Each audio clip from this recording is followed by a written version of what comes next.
चिंगारी भड़क सकती है, एक चुनौती के तौर पर सामने आ सकता है। क्योंकि गुस्सा धीरे धीरे पार्टी के अंदर बढ़ रहा है, नाराजगी बढ़ रही है, लोगों का जो मोह है वो भंग होता जा रहा है। तमाम बड़े नेताओं का करियर उनके रहते हुए पूरी तरीके से खत्म हो गया है। प्रधानमंत्री के खिलाफ बोलने का मतलब ये होता है, अगर आप जीते तो ठीक है, अगर नहीं जीते तो आपका करियर पूरी तरीके से खत्म हो सकता है।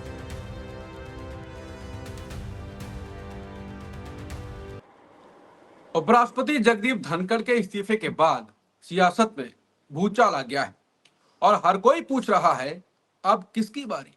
सवाल यह भी उठ रहा है कि क्या देश का अगला उपराष्ट्रपति संघ चुनेगा या प्रधानमंत्री मोदी चुनेंगे। चर्चाएं तो अलग अलग नामों की हो रही हैं। नीतीश कुमार, राज्यपाल आरिफ मोहम्मद खान, हरिवंश नारायण सिंह और यहां तक कि शशि थरूर का नाम भी चर्चा में चल रहा है।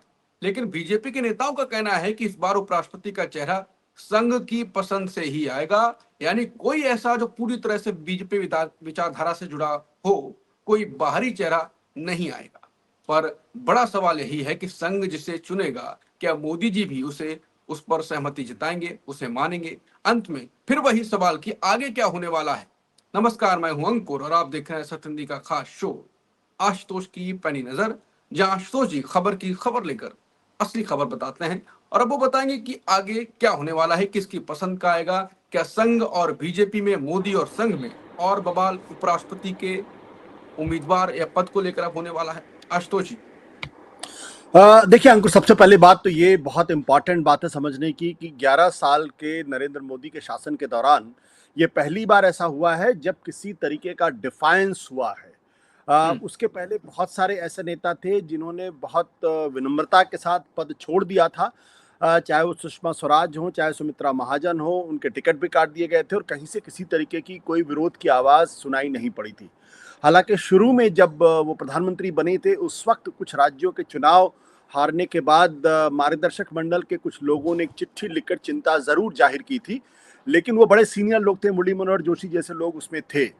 लेकिन उसके बाद जब सत्ता पर नरेंद्र मोदी जी की पकड़ मजबूत हो गई और ये माना जाने लगा कि उनके बगैर बीजेपी का अस्तित्व नहीं है और वो एकमात्र ऐसे नेता है जो बीजेपी को चुनाव जिता सकते हैं और उनके बगैर भारतीय जनता पार्टी चुनाव नहीं जीत सकती, उसके बाद कई ऐसे फैसले हुए। सुषमा स्वराज जैसी बड़ी नेता ने भी बहुत ही स्वाभाविकता के साथ, विनम्रता के साथ उनका टिकट कट गया। उन्होंने किसी तरीके की कोई प्रतिरोध नहीं दिखाया।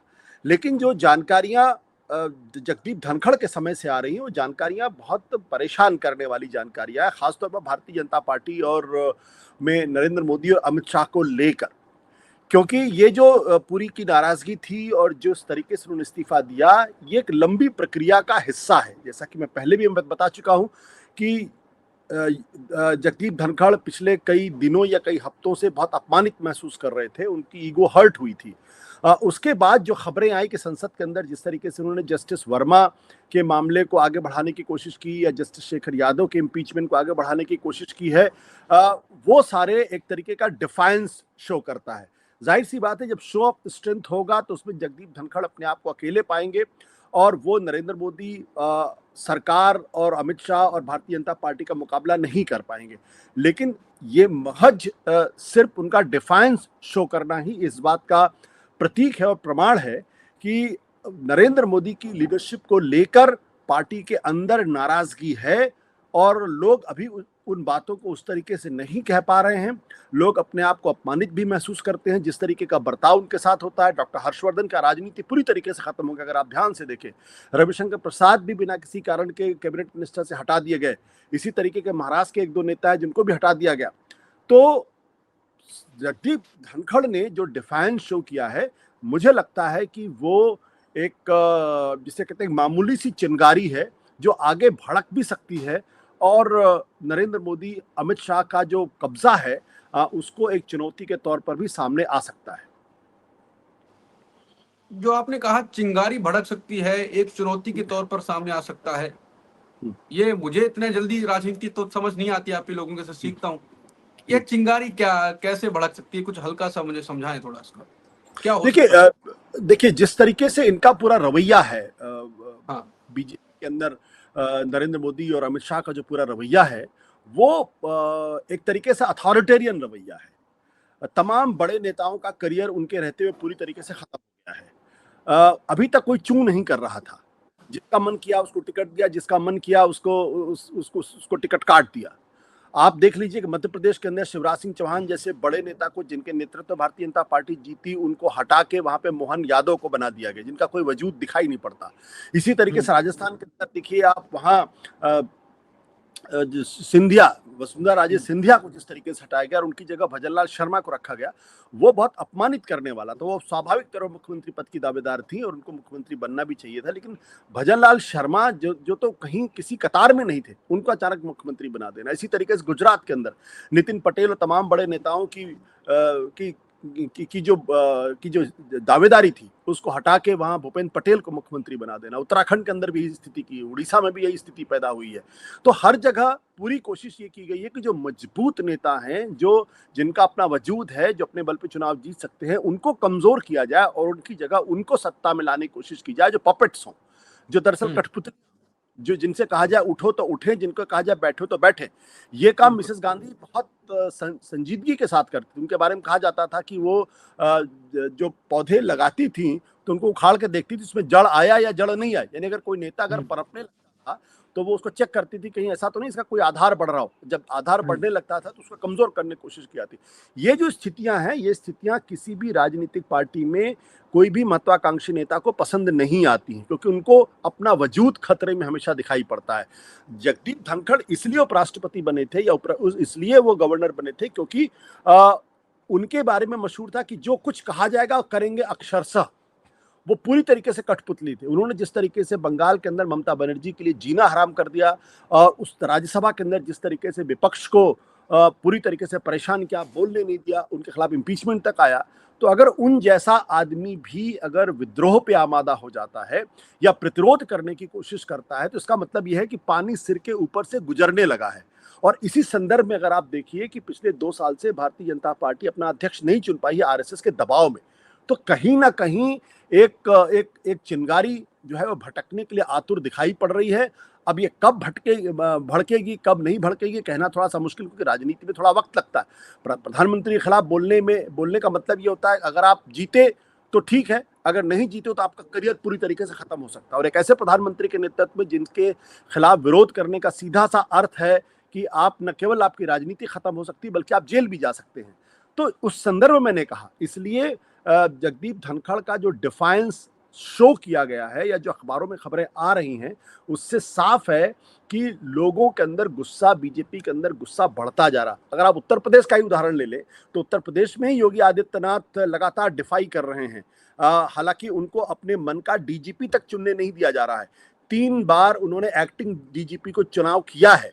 ये क्या दिखाई पड़ता है? ये दिखाई पड़ता है कि वो अमित शाह, नरेंद्र मोदी की जो ताकत है उसको वो डिफाई कर रहे हैं, उनकी बातों को नहीं मान रहे। और इसीलिए बार बार खबर आती है क्या योगी आदित्यनाथ को हटा दिया जाएगा, क्या उनकी जगह कोई दूसरा आदमी आ जाएगा। पिछले 3 साल से लगातार ये खबरें आ रही। तो जो मैं कहना चाहता हूँ, ये कहना चाहता हूँ कि गुस्सा धीरे धीरे पार्टी के अंदर बढ़ रहा है, नाराजगी बढ़ रही है, लोगों का जो मोह है वो भंग होता जा रहा है। अब वो किस दिन किस रूप में सामने आएगा ये कहना थोड़ा मुश्किल है। मतलब आपने जो बात कही उसका मीनिंग तो यही है कि मोदी के खिलाफ आज नहीं तो कल बगावत बड़ी होने वाली है, अब उस रास्ते पे चल गई है बीजेपी। अगर मैनेज नहीं किया गया तो निश्चित तौर पर बढ़ेगी। देखिए ये हमेशा होता है।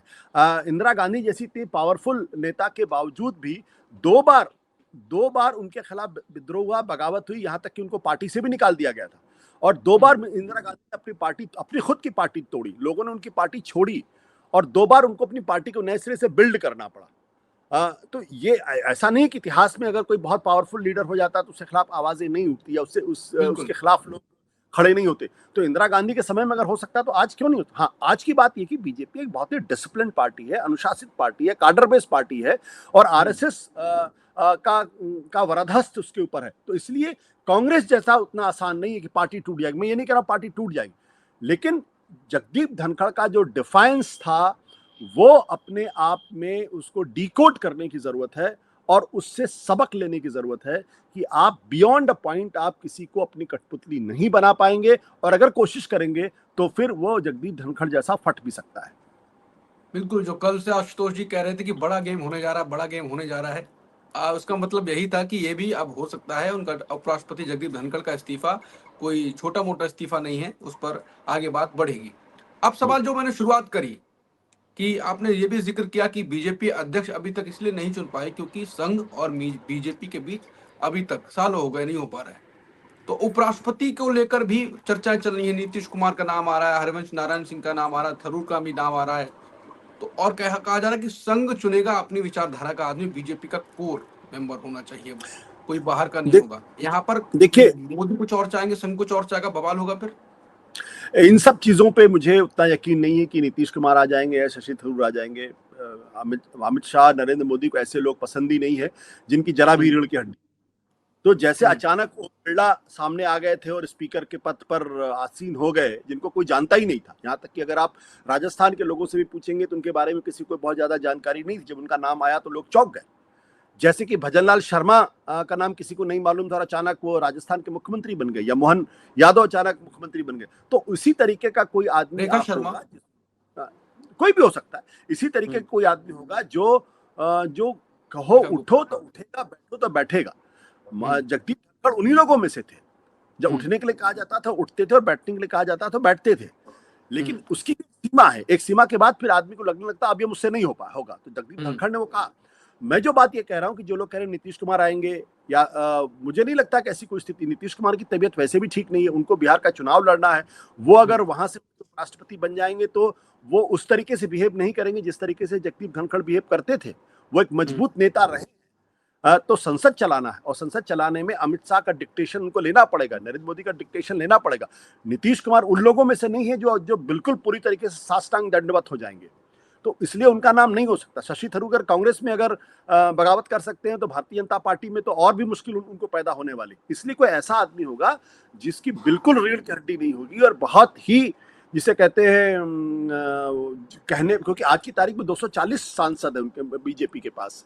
तो वैसे में सरकार चलाने के लिए अगर जरा सी भी अगर कहीं से कोई दिक्कत पैदा होगी चेयरमैन के माध्यम से या स्पीकर के माध्यम से, तो फिर संसद चलना मुश्किल हो जाएगा और सरकार के लिए सरकार चलाना मुश्किल हो जाएगा। इसलिए ऐसा आदमी चाहिए जो 100% नहीं बल्कि 200% इनके सामने बिछने को तैयार हो। वही आदमी बनेगा उपराष्ट्रपति और वही चलाएगा राज्यसभा को। आखिरी सवाल, वो भी छोटा सा, आपकी नजर में कोई है ऐसे बीजेपी के अंदर? बहुत सारे लोग हैं, बहुत सारे ऐसे लोग हैं। ऐसे लोगों की कमी नहीं है जो अपनी महत्वाकांक्षा के लिए अपनी आत्मा तक को बेचने के लिए तैयार रहते हैं। बिल्कुल। तो यहीं पे आप शो को आखिरी सवाल उसमें जो मैंने पूछा था, तो संघ और बीजेपी में से बीजेपी चुनेगी अमित शाह मोदी? देखिए, उपराष्ट्रपति को लेकर मुझे नहीं लगता है कि संघ कोई बहुत बड़ा रोड़ा अटकाने की कोशिश करेगी। लेकिन उसकी लड़ाई पार्टी अध्यक्ष को लेकर है। वो संघ पार्टी पर कब्जा करना चाहता है, पार्टी को अपने अपने अंकुश पे रखना चाहता है। क्योंकि अगर पार्टी पर अगर अंकुश रहेगा तो बहुत सारी चीजें बहुत स्वाभाविक तरीके से उनके चंगुल में आ जाएंगी। उपराष्ट्रपति का पद उनके लिए महत्वपूर्ण है, लेकिन इतना महत्वपूर्ण नहीं है कि वो उसके लिए नरेंद्र मोदी से कोई झगड़ा करे या उसको एक बड़ा संघर्ष का रूप दे। बिल्कुल। तो यहाँ पर बात वही पे आई कि धनखड़ के इस्तीफे के बाद जो आशुतोष जी ने कहा कि अभी आज नहीं तो कल एक बगावत होने वाली है, बीजेपी में विस्फोट होने वाला है और मोदी जी के खिलाफ आज नहीं तो कल आवाज उठेगी। जो नेता गिनाए, अंकुर, मैं ये कह रहा हूँ कि बगावत होने वाली है। मैं कह रहा हूँ कि अगर इसको आज नहीं तो कल होगी। हाँ, मैंने कहा अगर इसको मैनेज नहीं किया गया तो फिर स्थितियां आगे भड़क सकती हैं। क्योंकि जब आप ये कहते हैं बगावत होने वाली तो फिर उसका गलत अर्थ निकलता है। मैं बगावत शब्द का मैं कह रहा हूँ कि एक संकेत है। इस संकेत को उन्हें समझने की जरूरत है। अगर इस संकेत को मैनेज नहीं किया गया तो दिक्कत पैदा हो सकती है और काफी कुछ दिक्कत पैदा हो सकती है। बगावत अपने आप में बहुत बड़ा शब्द है। बिल्कुल, बगावत बड़ा शब्द है और संकेत बगावत के मिल चुके हैं, ये आशुतोष जी कह रहे हैं। अब मैंने थोड़ा परिवर्तन कर दिया, लेकिन मेरे हिसाब से बात वहीं पे हो रही है। तो बात यह है कि अब धनखड़ के इस्तीफे के बाद नजर है दिल्ली की गद्दी पर कि कौन दिल्ली की गद्दी से किनको चुनेगा और किसे चुना जाएगा, किस प्रकार का होगा और कौन चुनेगा, ये भी एक सवाल है। जब भी ऐसी चर्चाएं आगे बढ़ेंगी हम आपको रिपोर्ट लेके आएंगे आशुतोष जी के साथ, मुकेश जी के साथ। बाकी सत्यन भी आपको वीडियोस देता रहेगा, इसलिए आप सब्सक्राइब भी कर लें और बेल आइकन का बटन भी दबा दें। सत्यन का ऐप भी डाउनलोड कर लें, सीधे खोलें, कंटेंट पढ़ें और वीडियोस देखें। नमस्कार।